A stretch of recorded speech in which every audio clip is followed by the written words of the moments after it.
Welcome to This Explainer. Look, today we're diving into something really fascinating. Why your brain might feel like it's tuned to a completely different social frequency than, well, everyone else's. If you've ever felt just a little out of place, stick around. We're going to uncover why that's not a flaw at all, but actually a hidden superpower just waiting to be tapped into. So, let me ask you this. Have you ever felt like you were just born with a set of values that totally clashes with the fast-paced, super noisy world around you? Like you're a puzzle piece that somebody is just constantly trying to jam into the wrong box? You probably know exactly the feeling I'm talking about. You're at a loud party, right? Everyone around you is laughing, mingling, effortlessly keeping up with whatever the latest social trend is. But inside, you feel completely isolated.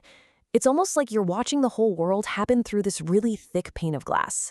Like, while they're chatting about something trivial, you're just standing there analyzing the deeper meaning of a conversation you had, 3 years ago, or genuinely wondering why the stars look so lonely. This brings us to Section 1, the craving for depth. Let's look at how this feeling of isolation actually builds into a very real psychological need for authenticity. And there is just this incredibly stark divide here. The modern world, it absolutely obsesses over speed and superficial noise. Celebrity gossip, massive social media trends, that whole shebang. But your mind? It operates on a whole different level. It goes deeper. You literally crave silence. You're searching for those meaningful conversations that actually reflect your rich inner life and your high intellectual potential. So here is the absolutely crucial takeaway. You aren't being difficult, and you definitely aren't boring, even if people occasionally make you feel that way. You just think in deep, complex patterns. Honestly, it's kind of like being an old-timey philosopher who accidentally woke up in this hyper-caffeinated modern world. You're basically wandering around in a toga, ready to debate the cosmos, while everyone else is just doing TikTok dances. Moving on to Section 2, the biological root, or the highly sensitive person. Let's pivot slightly from psychology and look at the actual hard biology behind these feelings. Now, if everything we've talked about so far is ringing bells for you, you might be what psychologists officially call a highly sensitive person, or an HSP. And this basically means your nervous system is literally biologically wired to pick up on subtleties that breeze right past everyone else. You're the kind of person who notices that exact fraction of a second when a friend's smile doesn't quite reach their eyes. Or you just instantly feel the heavy emotional undercurrent the second you walk into a room.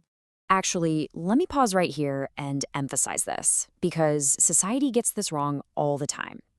This is absolutely not a disorder. Let me say that again. Not a disorder. It is a natural biological trait. This is your foundational blueprint, and there is absolutely nothing broken about you. But as you can imagine, this incredible gift of perception definitely comes at a cost. Because your nervous system is constantly absorbing so much data, everyday environments can feel like a full-blown assault on your senses. Just a quick trip to a crowded mall or sitting through a super tense family dinner, it can leave you absolutely drained. So you don't just want quiet time, you desperately require long, deep, silent phases just to process all that overwhelm. You need that space to recharge your massively depleted mental batteries and, connect all those intricate dots in your head. All right, Section 3. Fitting in versus belonging. This perfectly explains the exhausting social pressure you've probably felt your entire life. You see, one of the absolutely hardest parts of being an old soul is this immense, crushing pressure to change who you are just to fit in. But we really need to make a vital distinction here. Fitting in, that requires you to fundamentally alter your identity so other people will accept you. True belonging, though, that is finding the people who accept you exactly as you are. Weird habits, deep thoughts, the whole package. To bring this to life, think about some iconic pop culture characters like Naruto or the Detective L from the anime Death Note. Both of these guys were total outcasts who absolutely did not fit the traditional mold. But instead of breaking themselves to try and fit that mold, they leaned heavily into their uniqueness. They went from being outcasts to pioneers, using their otherness not as a weakness, but as the actual foundation to build their own entirely new paths. Which brings us to Section 4, reclaiming your hidden superpower. Let's look at how we can finally stop feeling overwhelmed and start using this unique biological wiring to our ultimate advantage. I think the most empowering takeaway from this entire explainer is simply this. You do not have to apologize for needing solitude. You don't have to apologize for asking massive, weird questions about the universe at a casual dinner party. Your weirdness is not a bug in your system at all. It's actually your compass, actively pointing you toward your true tribe. By simply reframing how you view your sensitivity, you unlock its true potential. Because you feel deeply, you become a much deeper, more empathetic friend.